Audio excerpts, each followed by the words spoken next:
the planet that you're looking at. It was actually established by two German astronomers, Wilhelm Beer and Johann Madler, in 1830, 1832. And they were able to put the prime meridian of Mars along a surface feature that was dark. It was later dubbed Sinus Meridian. But Giovanni Schiaparelli put the place names on it. And the place names are incredibly important because they fit into theurgy. They are what is called in modern times mystical toponymy. To have a name that means something and have it placed in space and time on a planet is incredibly religious and scientific and a Gnostic sort of idea.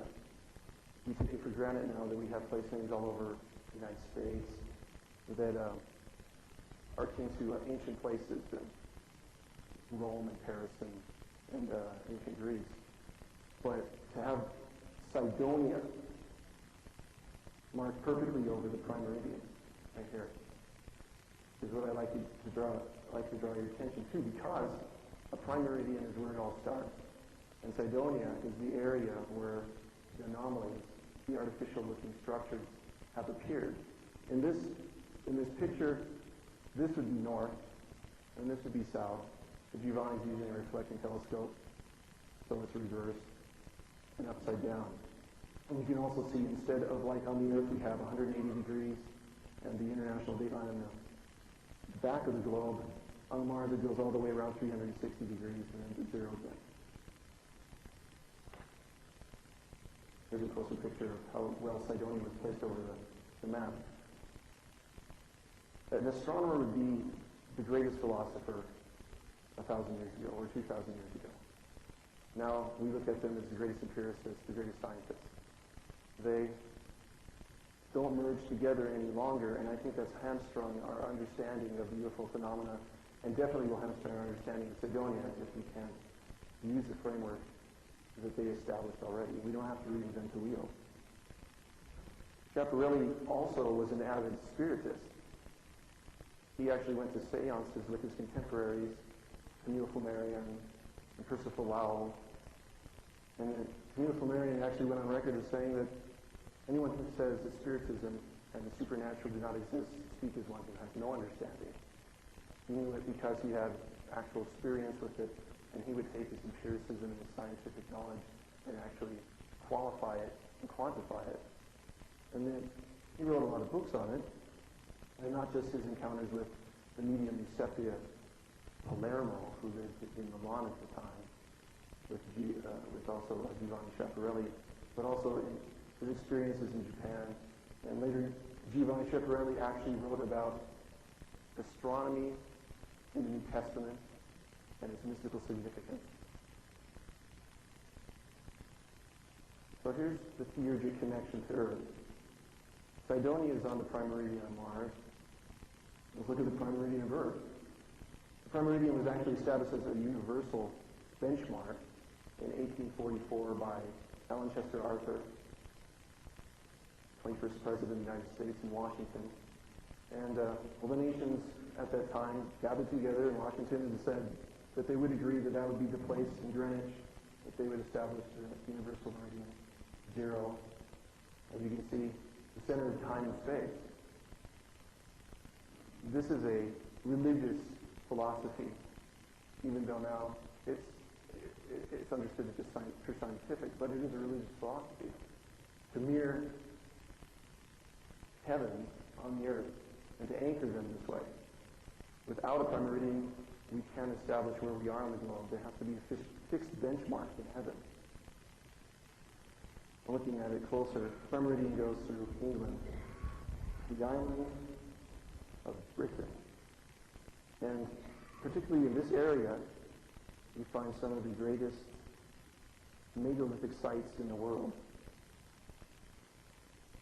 And I'm drawing your attention to the megalithic sites of the world because these are the anomalous artificial structures on our Earth that stand out. They're enigmas still.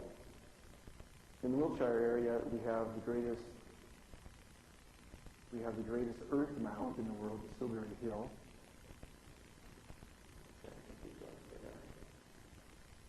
And north is the Avery Circle, which is the greatest Earth circle in the whole entire world. And this area, the surface features of this area have been contoured. The actual age of the structure is said to be 2600 BC, but they're built in certain stages. This is also the area where the majority of the crop circle phenomena occurs. This is the Silbury Hill, 520 feet across and 130 feet high. The flat place that you see at the top of it is about 100 feet across. There's been excavations down the center of it looking for burial chambers. There's been theories that it's a geodetic marker that you can cite different spaces on the topography of Britain, but it really doesn't fit into any of these paradigms. This is Avery Circle. It's about 1,500 feet across. When it was first constructed, it was about 30 feet deep, the trench was, and the mound on the exterior rim was about 15 feet high. This gives you a little idea of the scale.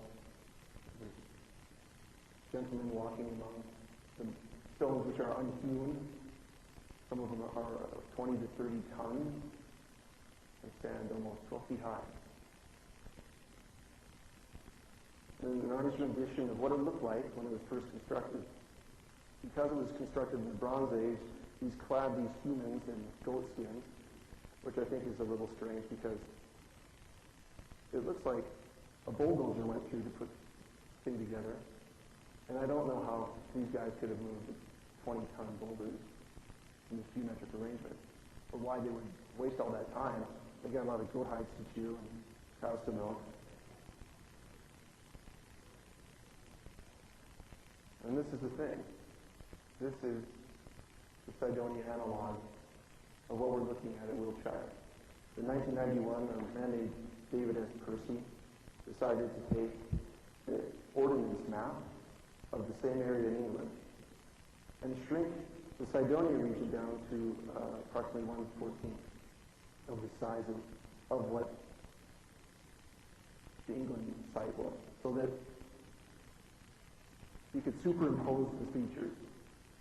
And this is actually a satellite picture of the Avery area. This is the Avery Circle here, and the causeway that goes out of it, and the Silbury Hill. This is the crater on Mars with the tetrahedral pyramid on it, and the mound, or the Tholis.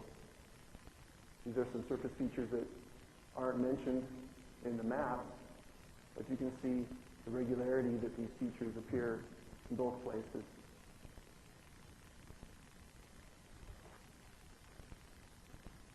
And this is a comparison of the Cydonia Tholis and its analog on the Avery Plain. You can see that there's actually a suggestion of the same features on the top, a sort of peripheral groove in the exterior.